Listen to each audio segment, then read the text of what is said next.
Hey, Christina, a very good morning. How's your Monday treating you? Doing well. Happy to be here and start my Monday with you. And how was your Thanksgiving? It was great. I went up to Maine, saw some family. But so 2025 is looking great. Can't wait to be there. But for right now, we're finishing the year strong. Excellent, good to hear. Well, look, Christina, we're going to jump straight in. There's lots of things we want to be discussing. It would be great to kick off, I think, by hearing from yourself three rapid fire interesting facts. Yeah, about Christina that our audience will need to know about. So please do say. Okay, rapid. Yeah. I am 100% Greek. That's a fun fact for you. My first concert ever was LL Cool J. Oh, wow. Different. And I do stand-up comedy. That's a fun hobby of mine. Look, Christina, that's a whole new podcast, whole new interesting podcast that we'll have to jump into next week for sure. And Christina, it'd be great to hear a little bit about your role over at Sesame Workshop as well. What is it that you're doing? Yeah, so I'm a social media manager at Sesame Workshop. I started as an intern, and once I was there, I said, I am staying here for as long as I can. And I found my way back there. And so I support the social media team at Sesame Workshop. I directly manage Elmo's social media presence. So he's on Instagram, Facebook, Twitter, Threads. But I also support, Sesame Street and Sesame Workshop brand accounts, and they're on all major platforms as well as TikTok. Fantastic. So, Christina, want to kick off by taking you back before your internship, before college, and so on, a few years ago, to the first brand that you can remember that you really fell in love with, or maybe that you didn't fall in love with, and maybe angered you. Can you remember at all that first brand affinity that you had as a child growing up? Yeah, a brand that really sticks out to me is Ray-Ban, like the Mm, glasses. And so that's definitely because when I was a kid, I loved movies and I just felt like all the cool characters had like a Ray-Ban glasses moment. And so I loved that brand. I feel like it's timeless, expressive, it's like gender neutral, it's luxury, it's super approachable. And yeah. so I'll always remember I got my first job. It was at like a frozen yogurt stand at my local mall. And with that very first paycheck, I bought myself a pair of Ray-Ban glasses. And that to me was like, I made it. Like, I feel cool now. I feel elevated. And so Ray-Ban has always like stuck with me. Fantastic. So from childhood all the way through to your current career as well, staying with Ray-Ban. Yeah, fantastic. Um, and then moving into working into Sesame Workshop and the work that you're doing now. What was it around the brand that drove you to be where you are today? What are those areas that really stood out for you? So I say this time and time again, it's so proven true, is that I liked Sesame Street as a kid, right? There's, everyone's welcome there. It's five generations plus. Like there's so many reasons to like Sesame Street. But as an adult, I've discovered there's so many reasons to love Sesame Workshop. And Mhm. that's the organization I work for. And I'm really proud of it. And basically, it's a nonprofit organization with the mission to help kids grow smarter, stronger, and kinder. And they do that through the show of Sesame Street, through free online resources. And it's just incredible work to be a part of. And they do so much of it, right? Like Sesame Street, Sesame Workshop is seen and reach 150 countries. Mm. It's 55 years in the making. And so at my very first day, I was like, this is a great organization to be part of. And I find the work to be fun and interesting and fulfilling. And so it just checks a lot of the boxes, right? Yeah. And it's something Fulfilling. that, yeah, It's got to be absolutely fulfilling. fulfilling. You've got to And love what people explode with happiness when I mention it. And I think that's so rare. People love Elmo. They love Big Bird. They always have. And I really hope that through our work, they always will. absolutely. Look, I can just like hearing your voice, the excitement and the buzz that you get from it. And could you tell us a little bit about your path into the marketing world? What was the key part of your journey to get to where you are now?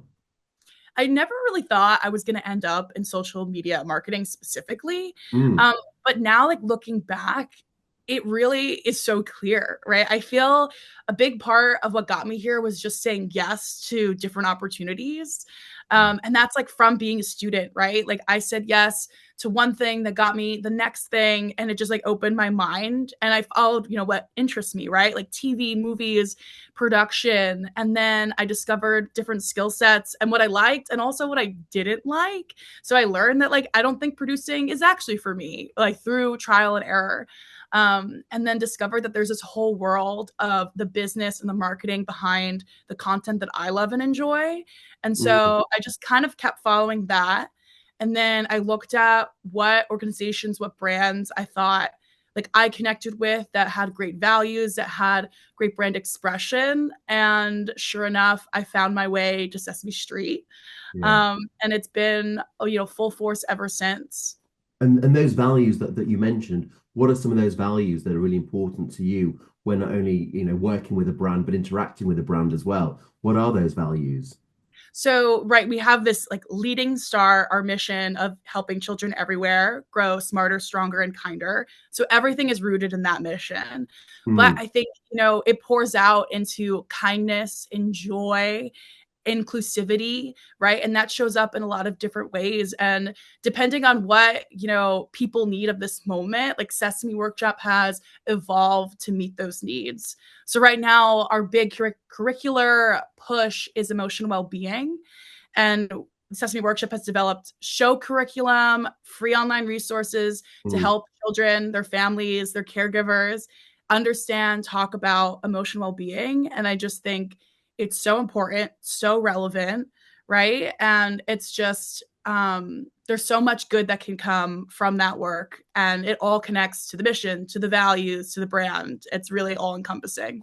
Absolutely. Look, what a purpose-driven role and plight, you're all on. And then, in the mind of young people, the event that we're working on, the YMS event that I know you'll be speaking at in 2025. We live and breathe youth culture here at Pion. It's part of our DNA. What do you think is the biggest challenge for young people growing up today, currently? What would you say that is? Yeah, I mean, as a proud Gen Z member, I feel, and it's not a hot take, right? But like mental health is super important. And I think it's a challenge that is showing up in different ways for this generation, for probably the future generation. And so it's tough, but I also think that like there's a lot of very open, very honest conversations happening around mental health today, and that gives me a lot of, inspiration for the future and like what Gen Z and the next generation is going to do. And I think as long as, we're consuming, thoughtful, positive and helpful content, you know, this generation, the next is going to be prepared for whatever we have to face. And this is a question that we ask a lot of our speakers and people that work with, like, time and time again. Do you think things have changed for the better or the worse since, you were a teenager growing up and so on? How do you feel like the landscape's changed? And yeah, for the better or the worse? It's Yeah, I mean, it's always evolving, right? And I think we can pick what we see in the evolution. And so I'm choosing to lean into the fact that people are super connected, that there's an openness and a willingness to share perspectives yeah. and lean into how we can come together, check in on each other, help each other. And I think there is a lot to rally around of the good of the evolution. And so I'm on that board. I'm ready to do my part in like making and spreading that. Yeah, listen, a great vibe, lean into the positive, the opportunity that's there for this Mhm. generation growing up is just it's incredible. Um, and then just moving back to your work with Sesame Workshop, how do you get the balance of tone of voice to follow your mission and to get those messages out to the right audience at the right time in that right tone? How do you balance that? Mm. Well, thankfully, there's a lot of resources to look at, Yeah. right? So Sesame Street, 55 years, we've been on television and in the digital space. So it's incredible to reference that. And thankfully, like our tone has evolved along with us, right? And Mm. so staying true to who we're speaking to and meeting people where they are while also keeping all of the values, the mission, all and front and center, and it helps to just like spin up together all at once. Yeah. And I was just looking over the portfolio ahead of this call, and you've had a number of viral moments based on real-time interactions with your audience. How important to you and the brand is the listening part of social media? And what would you say has been the key success to those viral posts that you've had? Yeah, absolutely. I think listening to your social media audience is what takes good content and makes it great content. So what I mean by that is, so Elmo went ultra viral, right? He checked in on his friends, just asking how everybody was doing. And so that question, that post alone became, the number one trending topic of that day. But because we listened to Elmo's community online, we saw that there's absolutely a need for support, for listening, for friendship. And so we listened to our audience and we met them where they are, and that's online. And Sesame Street shared emotional well-being resources from Sesame Workshop. Other characters joined in across all of the platforms, right? We heard some people need a hug. Cookie Monster's there too. Like there's a lot of friends online that if you ask for help can find you. And that's all because we listened and we reacted. We could have called it a day, right? When Elmo was trending number one, that was great. But there's so much more to serve, and it's all from listening to your audience. Fantastic. And Christina, I mean, I love hearing you talk about the work that you do. Like, it's just like radiant with it. What would you say has been not the highlight, because like, it feels like every day is a highlight, but what's the Mhm. standout moment that's been for you and the team over at Sesame Workshop that's made you sort of stand back and think like, what we're doing, like it's working, it's doing good, you know?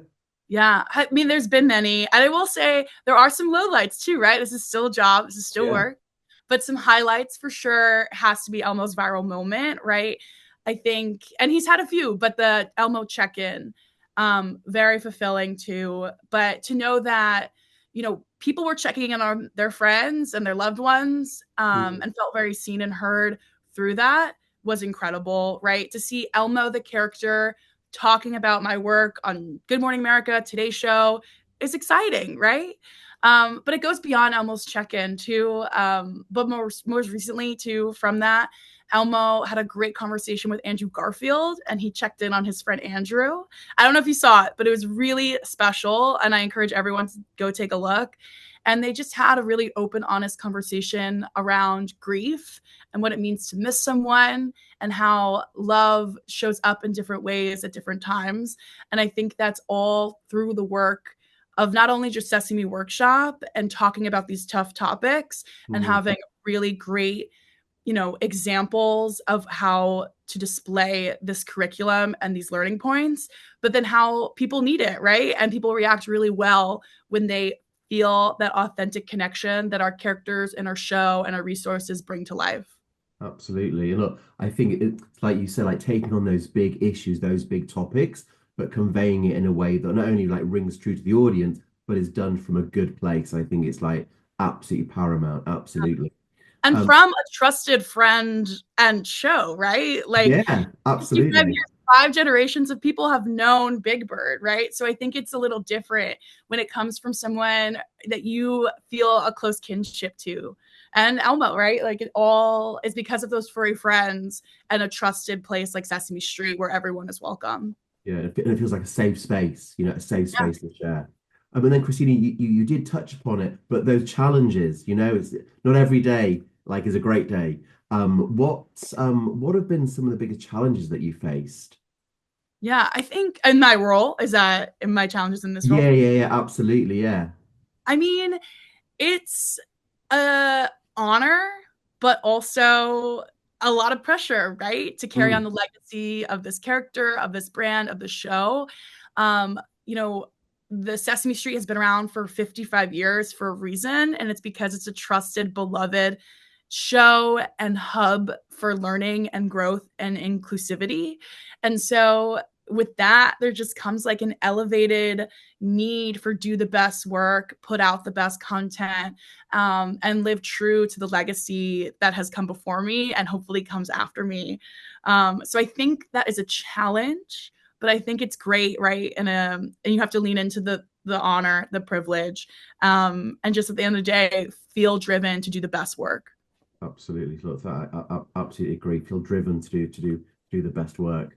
And Christine, you're going to be speaking at our YMS event in 2025. It'd be great to hear a bit of a snapshot about what you're going to be talking about, what you're going to be sharing with our audience. Yeah, I mean, I'm so excited for YMS. I feel like it's really special when people who are doing the scrolling, doing the posting, really ideating on brands of today, when they can be together in a room or just like talking amongst folks who are doing similar work is really powerful space to be in. So I'm so excited to be there. But yeah, we're talking about like how brands can do good. And I really hope that, people take away that for marketers today, like it's absolutely in our power to make good, right, with what the work that we have. And I hope people feel empowered and know that it's absolutely in their hands. Yeah, so I'm just like super excited to It's hear great. and learn and talk. That's it. It's like it's great to speak and to talk about what we're doing, but also to learn from others as well, to knowledge share. It's like Mhm. so important. Christina, before we head off, wanted to ask you one final question.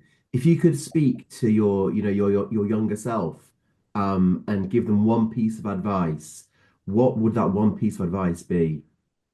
Ooh, okay, good question. I think it's just I got this advice to me, and I think I just wish I learned it even earlier of just own it. Like I think like find your superpower and own it. And that seems like pretty broad, but I think you can apply it to a lot of things. And so for a young person, how we all have our individual quirks and interests and all the things that make us who we are and make us amazing, own it and just, see where it takes you. And that's definitely, I feel, a result of doing that. Fantastic. Christina, I absolutely agree. Just own it. Thank you so much. And is there anything else that we've not spoken about that you wanted to mention to our audience? Anything that we've not touched upon?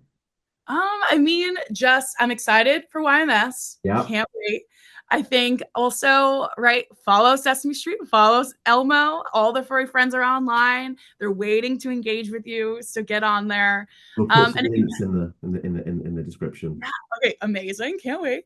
And then also, right, if you like Sesame Street, if you like what Elmo's doing online, check out Sesame Workshop. I really think that we're doing incredible work for kids, families, parents, adults, all of it, right? Like I can't even count, right? How many people have come up to me and said, I even last weekend at Thanksgiving, I had an uncle who immigrated from Greece, told me that he learned English because he watched Sesame Street with his kids, right? I've had friends who are teachers said that the autism resources really helped change the life of her student and her parents because they saw all the great exemplary resources and example content that Sesame Workshop has online. And we're doing real, authentic teaching and learning on social media. So give us a follow, check out Sesame Workshop, sesame.org/mental health for all of those resources around emotional well-being. There's just a lot of great things happening at Sesame Workshop, and I hope people discover that. Yeah, look, it just sounds absolutely incredible, and what a blessing to be able to go to work every day and have such an impact that you have on not only young people but also the adults as well. Like you mentioned, your uncle, and so on and so forth, being able to kind of have such a breadth of generational span. So, Christina, thank you so much for joining us.